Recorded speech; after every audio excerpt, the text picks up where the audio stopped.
it. New day, just a new day. Same car, same garage, same everything. Just a new day. Rested. Maybe I can approach things now with a little bit more reservation. I'm just happy that yesterday I was able to get the rusted bolts off the exhaust. So recap, yesterday on the black Porsche here, I put the move in service mode, took all the engine covers off, rear bumper, associated parts. I loosened the drive shaft nut, got the exhaust off. It was a little bit of a struggle. Some hodgepodge bolts in there, different sizes and really small and really hard to get at, but finally got them off, broke some tools, ended up hacksawing the two top bolt heads off, and finally with some motivation, some hammering and chiseling, I was able to get the flanges apart. Muffler came off no problem in the end. So next step is to get the transaxle out. And to get the transaxle out, I'm going to remove both left and right drive shafts. I'm going to unplug the reverse switch. I'm going to unbolt, and I'm going to try to remove the clutch slave cylinder this time. Then I'm going to install the steel engine support plate, remove the left and right transmission mounts, and then the 6 top bolts to hold the transmission onto the engine, and then lower right nuts on the other side, and that really weird torquey looking bolt that I had to hodgepodge the tool to get that loose. I'm going to show you that again, how I did that. If you have that tool, then hey, all the power to you. I'm hoping that this tool is going to work again. Okay, first I'm going to tackle the right drive shaft. Like I told you, there's always, not always, but most of the times there's always more than one way to get things done. If you remember right, remember correctly I guess, in the flat car I only had to take the left drive shaft off, but to get the drive shaft bolts out I used an actual hex socket. And I found out I could only really get it at the one location to really get a good fit in there.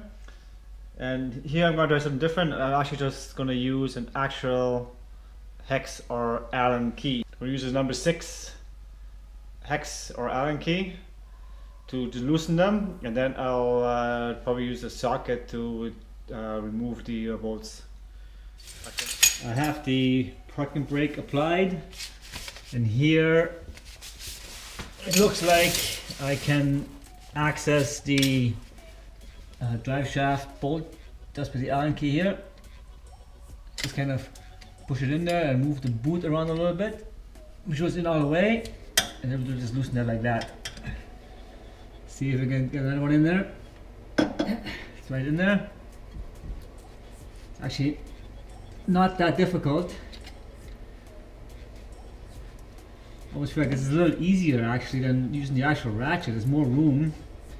If you look at it, you only need to put the shaft of the Allen key in there. When you have the socket, you always have the whole body here, which kind of gets in the way of the rubber boot, and you really gotta rest a little bit more. So I'm going to release the parking brake now. Try to loosen the rest of the bolts without having the parking brake actually applied. This one's already loose, right? Yeah, we got that one. Let's try the next one. Looks like there's a lot of room right here.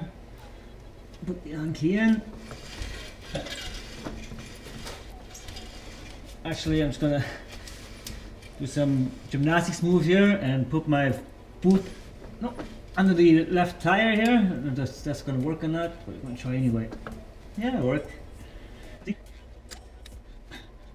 Yeah, of course, the ratchet is always nicer to get the stuff off with, but it's always nice to get the stuff started.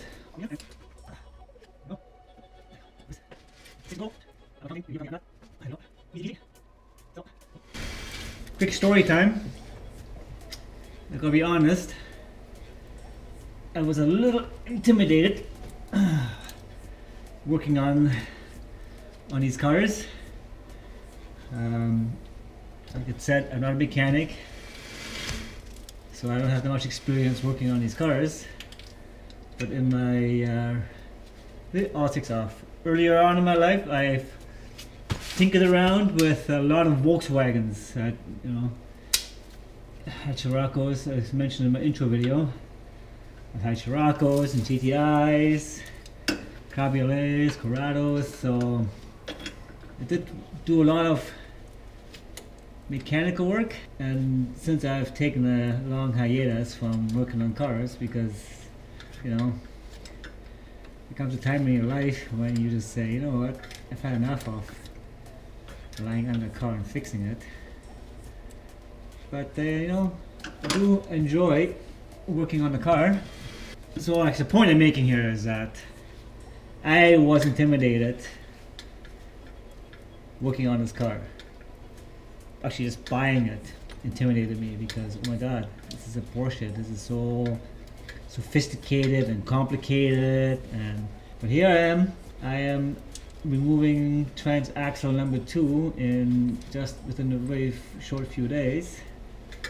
And if you're watching this, I would imagine you're not a mechanic. You're probably just like me, likes cars, and can't justify or afford necessarily buying a newer high-end Porsche. So I thought, let's make some videos of this whole adventure here, and hopefully at the end of the day, you guys watching this will feel the same about working on these cars. Actually, no, before I actually take the last bolt out, I'm going to take the nut out of the drive shaft. Okay, got that out. Now remember, there was a 32mm nut on that drive shaft. And to be honest with you, I do not know if this drive shaft is going to come out with the transaxle still installed in the car. Not sure there's enough room, maybe I can push it up, finagle it somehow. Okay, looks like 2 more bolts gotta take out here. 1 more, 5 done, 1 to go. See how I'm keeping the screws, actually, or the bolts, cap screws in the car, in the drive shaft. I don't wanna. In the olden days, in the old Volkswagens, I remember they had to come out, and it wasn't easy as an Allen key. It actually had Torx, and quite often they would strip, and then you'd be under the car with vice grips. I don't think I used vice grips on the flat car yet, but I used vice grips on this car yesterday. Got the exhaust off. Not something I enjoyed. So okay, let's see if I can get this out. Oh yeah, just lower it a little bit, looks like. And now I gotta somehow push out on the outside here. My trade secrets.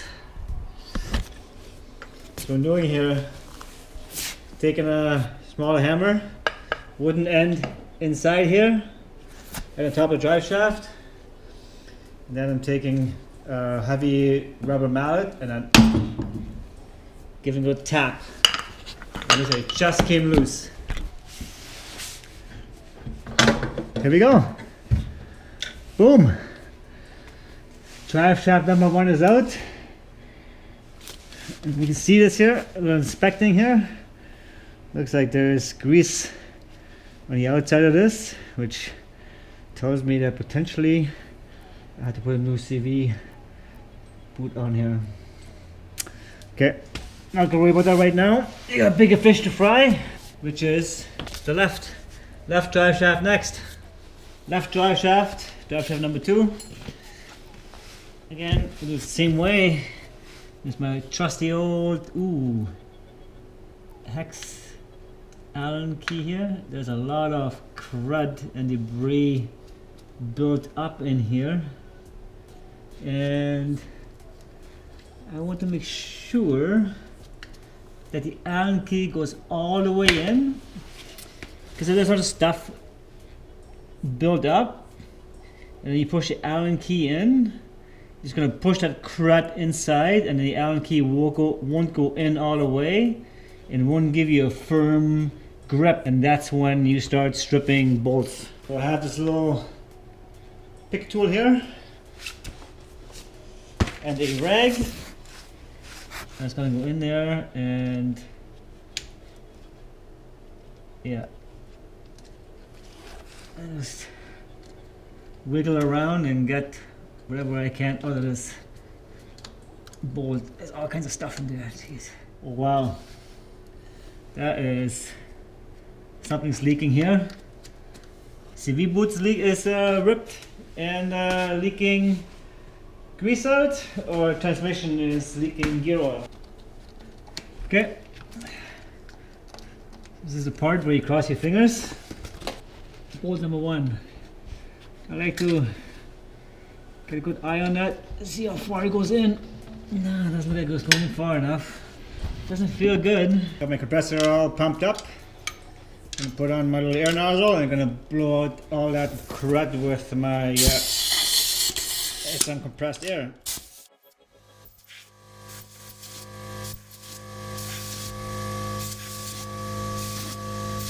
Okay, let's try this again. There's my trusty old Allen key.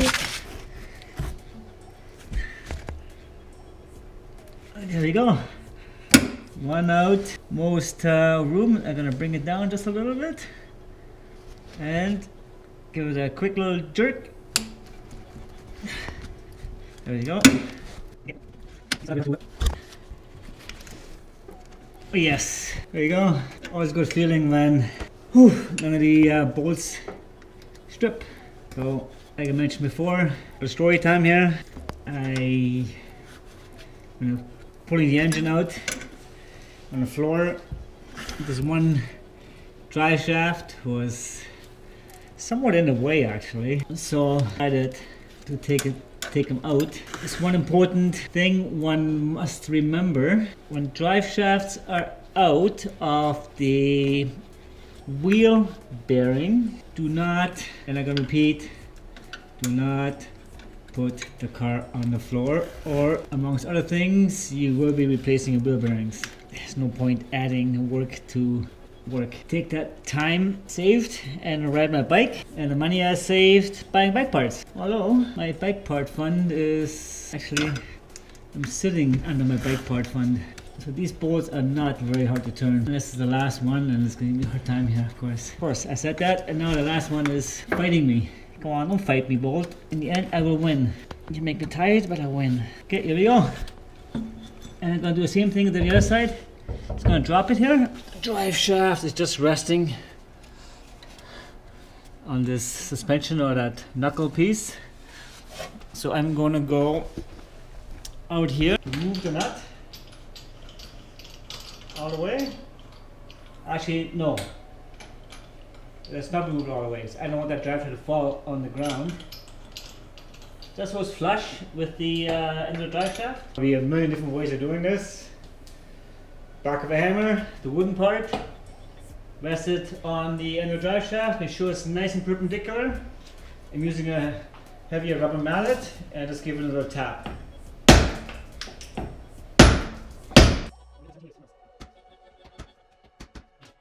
Stubborn. There we go. Take a nut out. Tap it some more. There we go. Here it is. Drive shaft number 2. Put the nut on. Okay, drive shafts are removed. Before I continue on with removing of the transmission, I'm going to continue a trend of doing things a little differently. More foresight now, having it done just recently. Next step, I'm going to drain the coolant. This way it has a lot of time to all the coolant to drip out while I work at the end, so I'm not obviously having coolant dripped on me. As well, at some point after that's done, I'm going to also remove the 2 main coolant hoses. I told you guys that when I dropped the engine last time, the front of the engine mount actually got caught on those hoses and tilted the engine. I don't want that to happen again.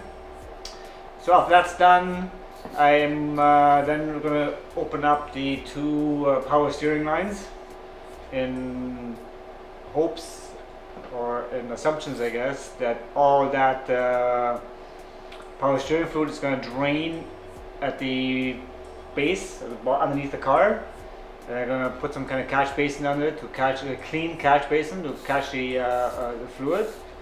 And this way I may not have to remove the actual power steering reservoir. That remains to be seen. I'm going to have to take the lines apart anyway, so let me take it apart. I'm going to drain it, just open the cap to get some air in there and see if all the fluid actually drains out or not. I'm assuming it is. And the same thing when I'm draining the coolant right now, I'm going to loosen up the radiator, well, it's not a radiator cap, overflow cap in the back there. But if you remember correctly, by wondering why I'm holding this wrench in my hand, well, this is the rusted nut and bolt extraction wrench I used yesterday to undo the rusty exhaust bolts, and brand new. It looks like it's actually very decent quality. I used it first time I used it and it came apart, so it's broken now. I went to the hardware store today because these things have a lifetime warranty. I took it to the hardware store today to get a replacement, and guess what? Discontinued, so I can't even get another one like this. So this is all I have. So it looks like there is a C-clip that looks like it came out. Potentially it must have fallen on the floor, but lucky me, I have a whole bunch of kitty litter under the floor to clean up the oil that was leaking. So now before I drain the coolant, I am going to sweep all that gunk and crap out, put it into a bucket or a box or something in the hopes that I can go through it and find that C-clip for my trusty, rusty, rounded nut and bolt extractor. Talk about finding or looking for the needle in the haystack. So these things are never straightforward. So before I can continue, I'm going to look for the trusty C-clip. Oh, and before I do that, I just want to point out, I have a very clean, I want to mention very clean catch pan here. I'm going to use to catch the coolant. And then I have a big 10-liter jug of windshield washer antifreeze bottle that I washed out and rinsed, so it's nice and clean. I don't want to contaminate the coolant. Again, I am not cheap, that I don't want to put new coolant in, but I want to make sure when the engine is in that it runs before I put the proper coolant in. The coolant that's in there is so good, I can reuse it. And just for purposes of getting the engine running and make sure it runs before I, like I said, before I put new coolant in there. So that's what this is for. Okay, let's go find a needle in the haystack. Take a look. Well, that's a big fat negatory. No C-clip, anything that even resembles that would have gone into that tool, so maybe it came defective. Alright, onward upward, I'm going to clean this stuff up.